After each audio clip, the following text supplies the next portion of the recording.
সালাত কবুল হবে না, যে মুহাম্মদ সাল্লাল্লাহু আলাইহি ওয়াসাল্লামের তরিকায় আদায় করবে না।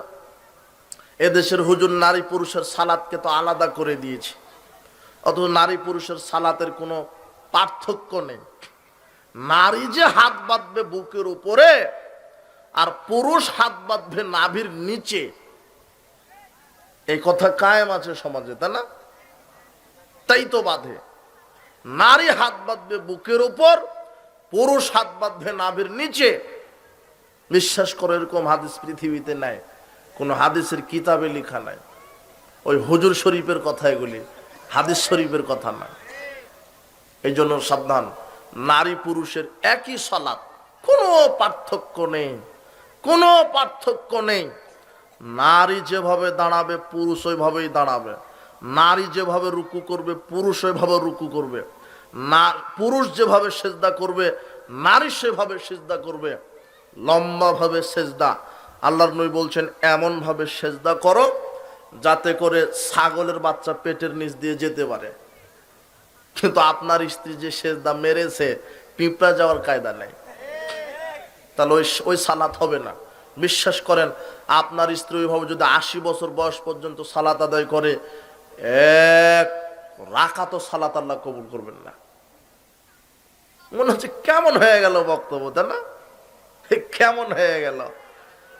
আল্লাহর নবী ওইভাবে একজনকে সেজদা করতে দেখলেন। হাদিস 757, তুমি আগামীকাল পড়বা, তোমার হুজুরকে পড়তে বলবা। যারা 5 ওয়াক্ত সালাত আদায় করে কিন্তু নবীর পদ্ধতিতে করে না, এরাও বেনামাজি। এই কথাটা শিখে আজকে যাও। যারা 5 ওয়াক্ত সালাত আদায় করে কিন্তু কার পদ্ধতিতে করে না, এরাও কি? এরাও বেনামাজি। দলিল বুখারীর হাদিস 757। আল্লাহর নবীর সামনে নগদ একজন ব্যক্তি একবার দুইবার নয় 3 বার সালাত আদায় করলেন। কতবার? তারপর নবী বলছেন সল্লি ফাইন্নাকা লাম তুসাল্লি, সালাত আদায় করো, তুমি সালাতই আদায় করোনি।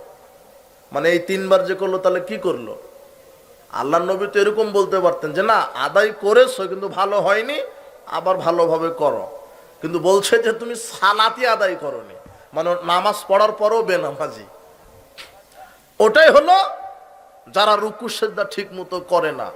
আল্লাহ নবী বলছেন সবচেয়ে বড় চোর সালাত চোর। সাহাবীরা বলছেন সালাত কিভাবে চুরি করে? আল্লাহ নবী বলছেন যে রুকু সিজদা ঠিক মতো করে না। এই যে দেখো, তোমার বোন, তোমার মা, তোমার স্ত্রী সেজদা করেছে, আল্লাহ নবী বলছেন লম্বা ভাবে সেজদা করো। তোমার স্ত্রী করেছে এমন সেজদা করেছে আটো সাটো, এটা হলো মুনাফিকদের সালাত। এই সালাত কবুল হবে না। সাবধান, সাবধান হও, সালাত কবুল হবে না যদি রুকু সেজদা ঠিক মতো না হয়। তাহলে সালাত কার তরিকায়? রসুলের তরিকায়। সালাত মুহাম্মদ সাল্লাল্লাহু আলাইহি ওয়াসাল্লামের তরিকায়, না হলে সালাত হবে না। যখন রুকু করবে পিঠ টান টান থাকবে। আল্লাহ নবী বলছেন রুকু করো, রুকু থেকে উঠো, রুকু থেকে সোজা হয়ে দাঁড়াও। তার মানে রুকু করা ফরজ, উঠা ফরজ, সোজা হয়ে দাঁড়ানো ফরজ। রুকুতেই 3টা ফরজ আছে। এখন আপনি বলবেন যে রুকু করা, রুকু থেকে উঠা, তাহলে তো হয়ে গেল। কিন্তু সোজা হতে হবে, এটা ফরজ। অনেক মুসল্লি আছে রুকু করে উঠার ভান করে সেজদায় চলে গেছে। ও যদি মরা পর্যন্ত সালাত আদায় করে 1 রাকাত সালাত কবুল হবে না। 100 বছর ধরে তুমি সালাত আদায় করো, রুকু করেছো, ওটার ভান করে সেজদায় চলে গেছো, 1 রাকাত সালাত কবুল হবে না বিচারের মাঠে। রুকু করতে হবে, উঠতে হবে, সোজা হয়ে দাঁড়াতে হবে। ঠিক সেজদাতেও 3 ফরজ আছে। সেজদা করা ফরজ, 7 অঙ্গে সেজদা করা ফরজ। কয় অঙ্গে? বুখারীর 816 নম্বর হাদিস আল্লাহ নবী বলছেন উমিরতু আন আসজুদা আলা সাবআতিন, আল্লাহ আমাকে 7 অঙ্গে সেজদা করতে নির্দেশ দিয়েছেন। নাক আর কপাল 1, 2 হাত 3, 2 হাঁটু 5, 2 বৃদ্ধাঙ্গুলি পায়ের 7। কয় অঙ্গ হলো? আপনি সেজদায় গেছেন, পিছনের একটা বৃদ্ধাঙ্গুলি মাটির ওপরে ছিল, সালাত বাতিল। কথা বুঝেননি মনে হয়। 7 অঙ্গে সেজদা করা ফরজ। 1, সেজদা থেকে উঠা ফরজ। 2 সেজদার মাঝখানে স্থির হয়ে বসা ফরজ। কিন্তু দেখবেন মুসলগাচ্ছে, মানে সেজদা করেছে ওঠার ভান করে আর একটা সেজদা ওখানে মেরে দিয়েছে। ও যদি ওইভাবে মরা পর্যন্ত হাসছেন, ও যদি মরা পর্যন্ত সেজদা করে, এক রাকাত সালাত কবুল হবে না। আল্লাহর নবীর ওই বাক্যের কথা স্মরণ করো, ইন্নার রাজুলা, নিশ্চয় মানুষ, ইউসাল্লি, সে সালাত আদায় করে, সিত্তিনা সানা, কত বছর ধরে?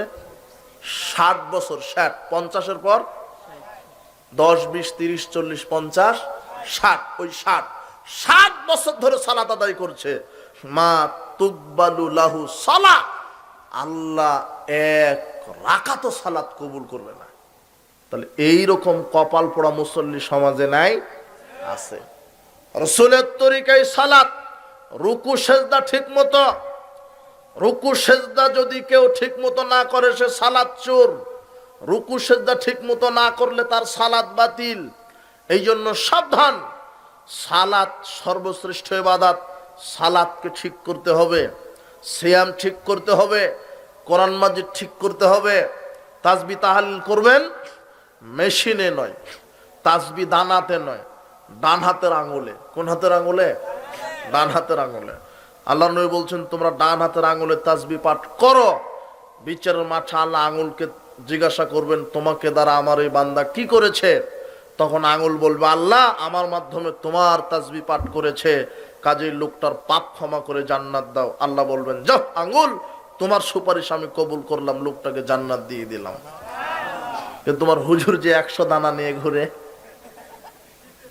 এখানে রিয়া আছে, বিশ্বাস করো রিয়া আছে। রিয়া মানে লোক দেখানো।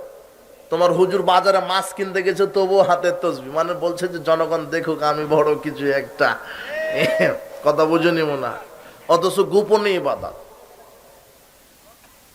রাস্তা দিয়ে হাঁটছে হুজুরে তসবিহ টিপছে।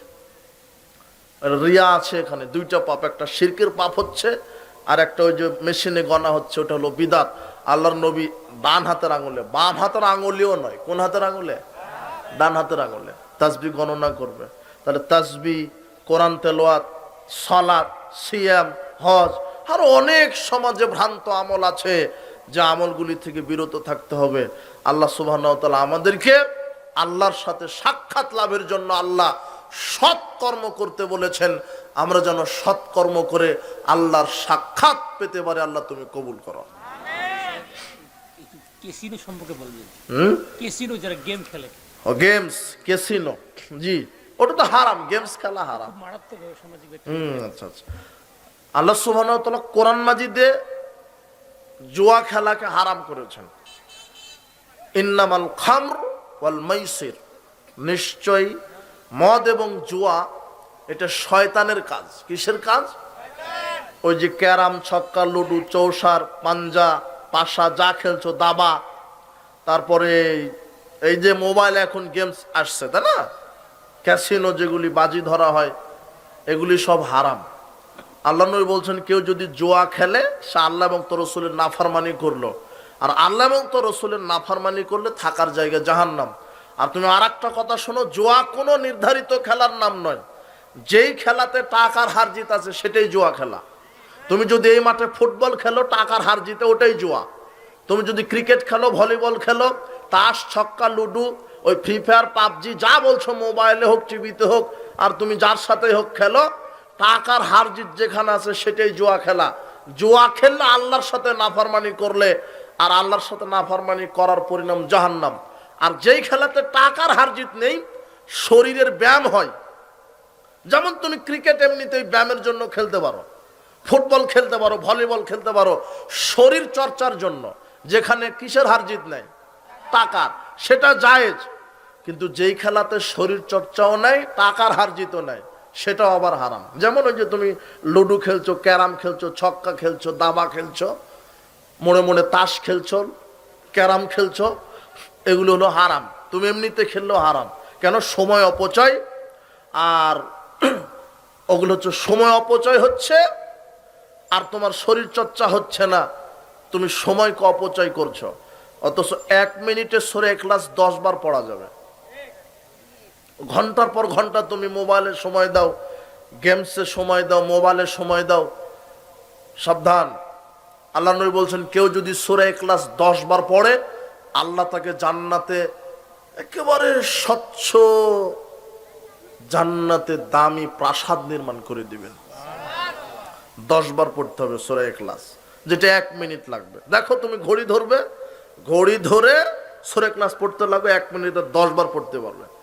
আর 3 বারই যদি পড়ো ওটা 20 সেকেন্ড হবে।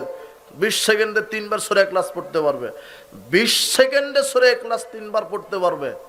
তুমি ঘন্টার পর ঘন্টা তুমি এইভাবে মোবাইলে সময় দাও, ক্যারামে সময় দাও, জোয়াতে সময় দাও, লুডুতে সময় দাও।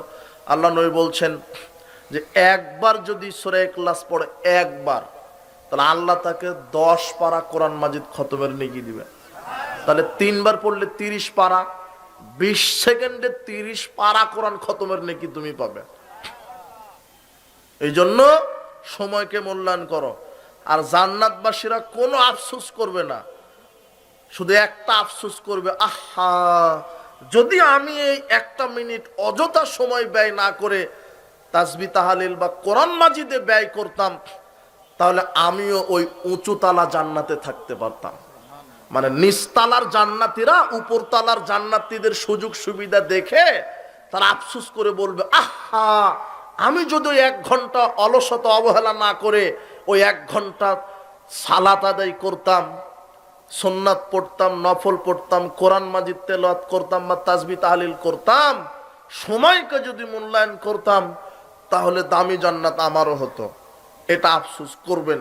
এই জন্য যুবক ভাইয়েরা যারা এসেছো, অযথা গান বাজনা, জুয়া, মাদকতা, বেহায়াপনা এগুলির সাথে তুমি সম্পৃক্ত থেকো না।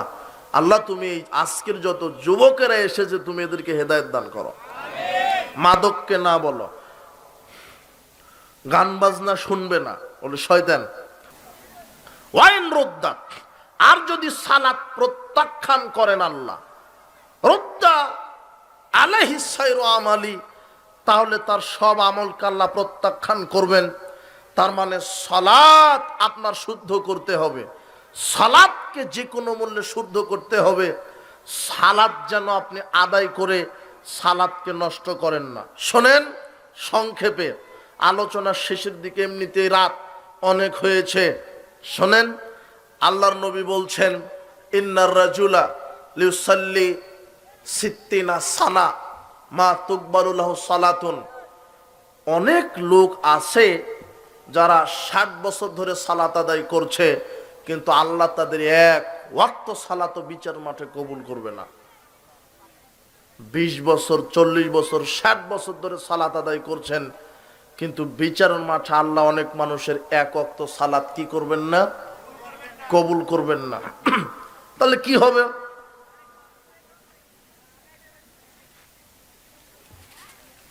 তাহলে